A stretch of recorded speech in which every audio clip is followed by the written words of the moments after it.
I know that you are not native Alabamian, so can you just give me just a little of your background? Where are you from, your siblings, something about your family?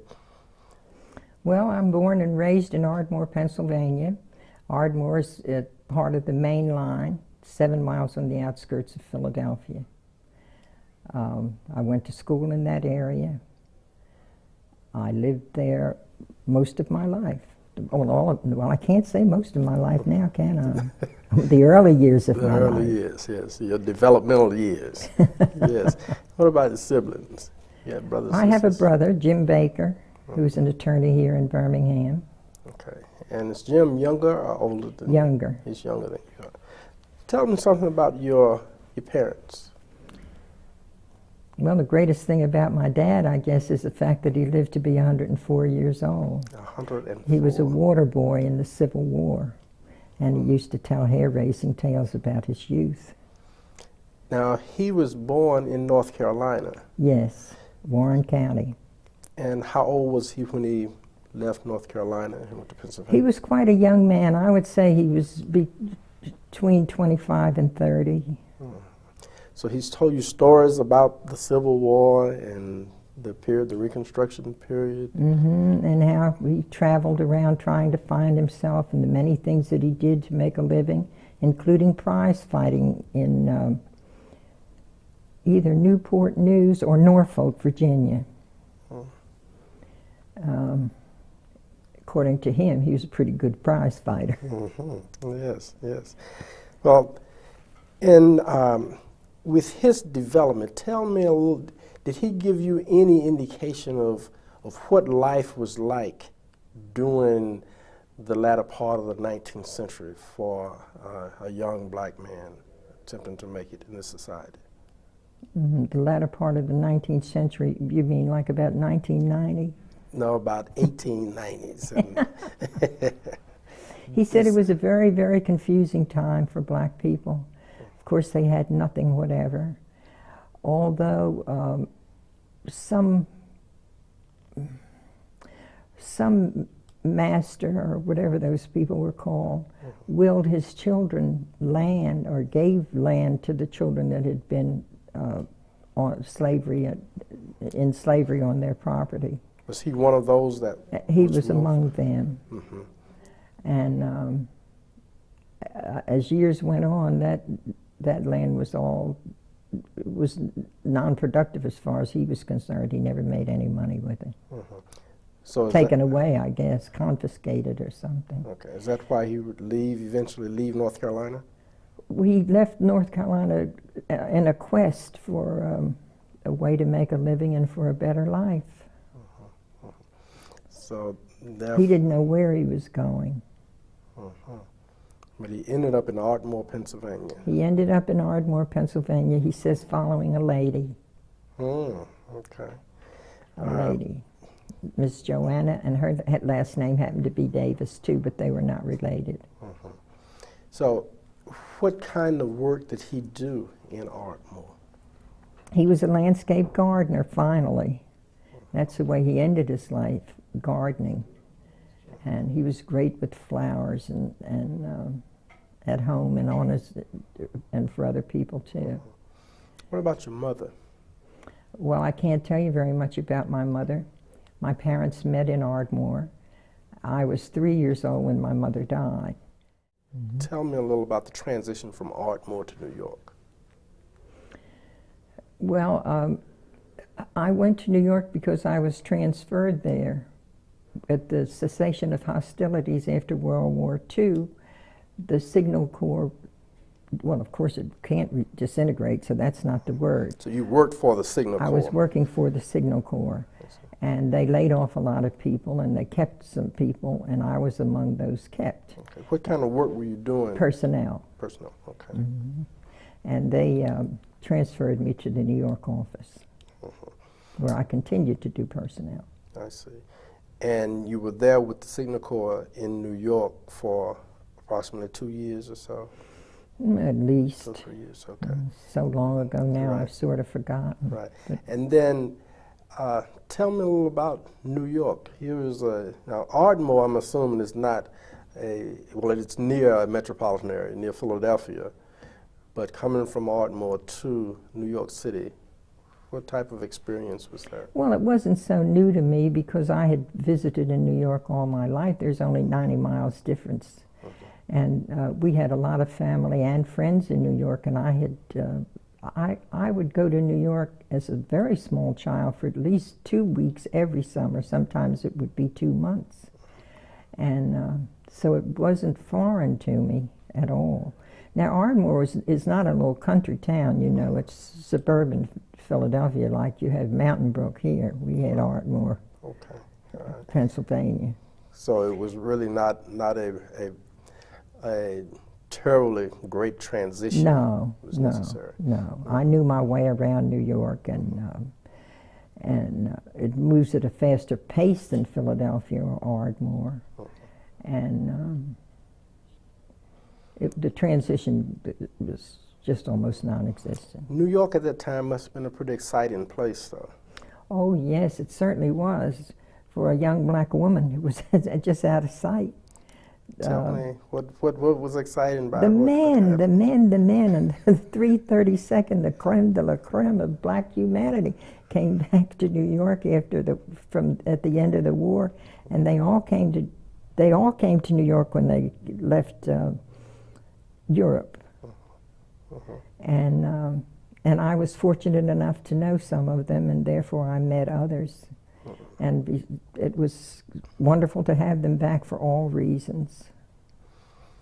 What about housing in New York? Where did you live in the city? I lived 110th Street. It was very lovely down there right off the park at that time. Now that's considered slum. I had lots of friends and family that lived up in Harlem and on Edgecombe. Very elegant places up there, and a lot of them are still very, very well kept, and these descendants of these people still live there.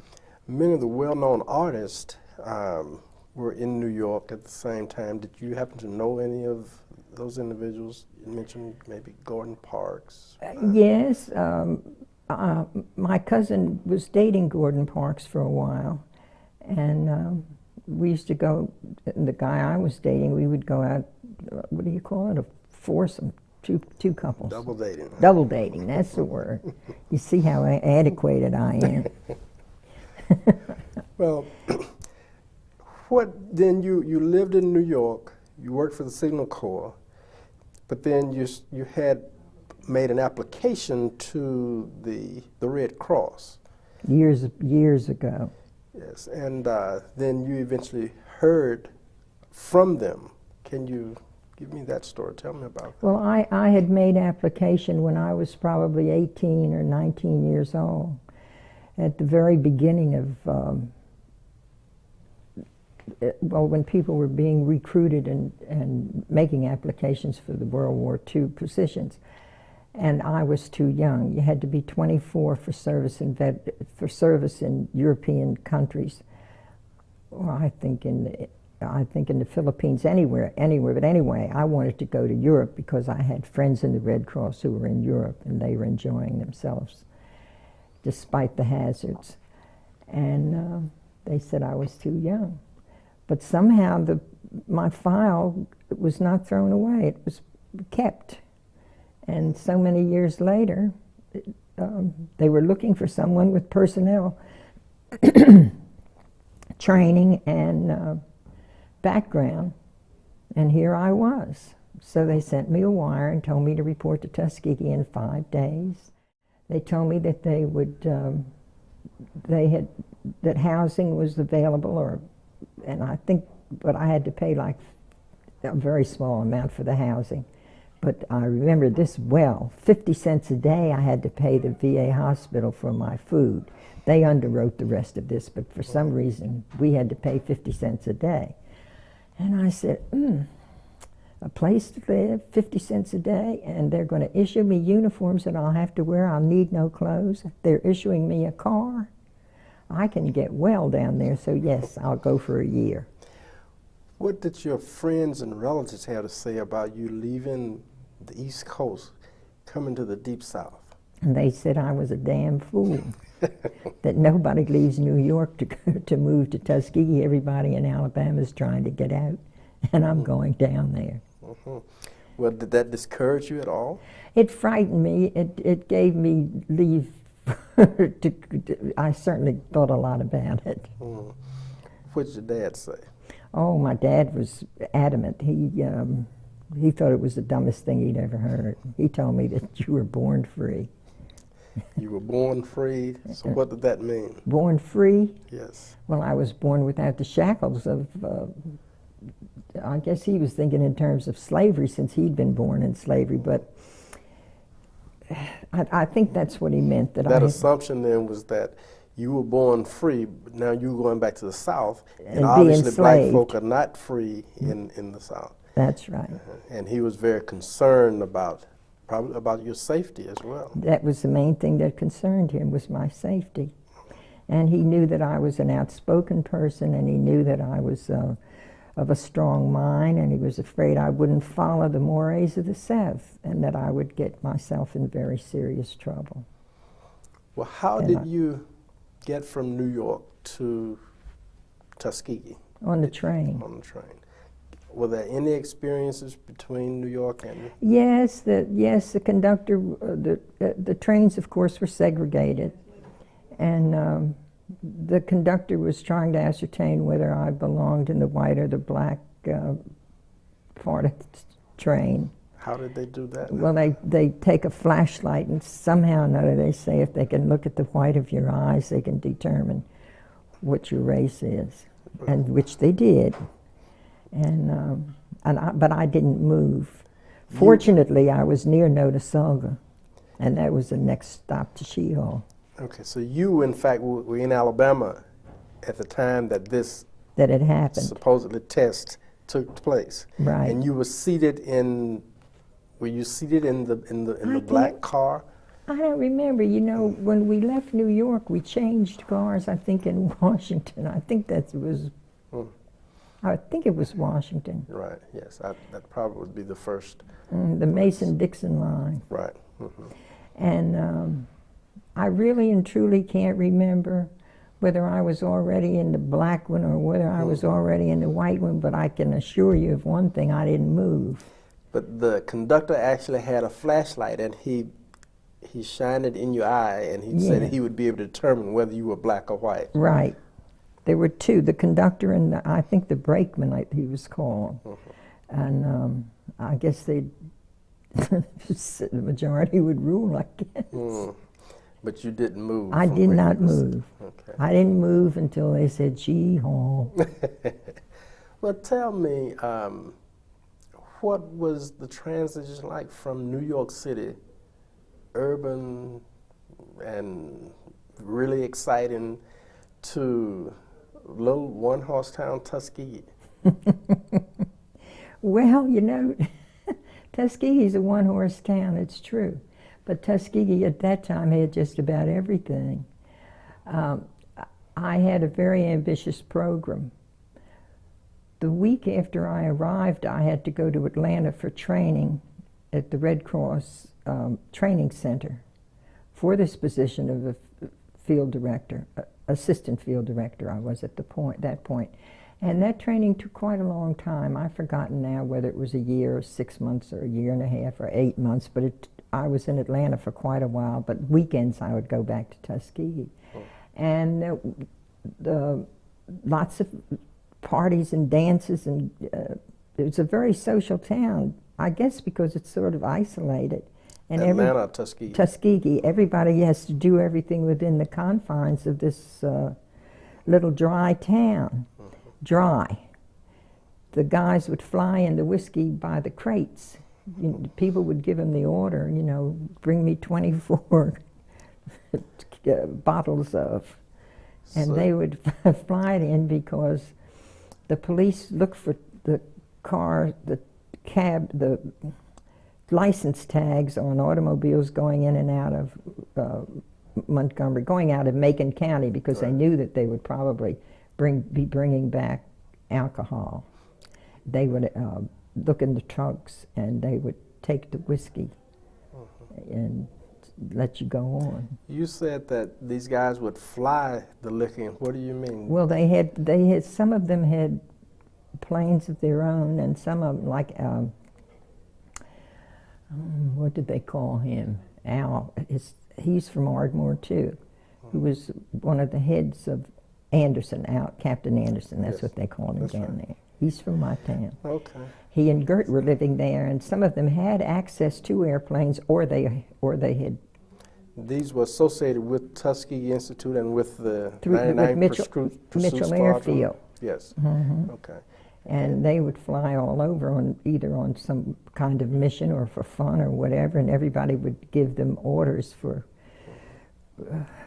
So they would bring it back in through the air, and there would be no possibility of being stopped on the highway. Exactly, exactly. We're pretty good at outwitting them, you know. Absolutely. Well, tell me, what was your social life like in Tuskegee? Oh, wonderful. I used to play a lot of cards in those days, and I played cards, and I went to the parties. You could party every night if you would. You were invited somewhere almost every night. And as I say, I had a hard work schedule. We set up that operation, Estelle Trent and me. This was an experimental thing, Service and Veterans Hospital, and ours was the first one in the nation.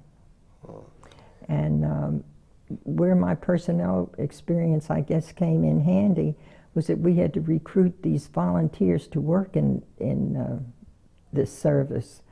And we got all the big society ladies first, the wives of the presidents of these different institutions, and they helped a lot. Vera Foster helped a lot. Dr. Foster's wife, she was one of my gray ladies, and well, I guess we had a couple of hundred, and then we in turn trained them, and they could do almost everything for a patient that a nurse could do.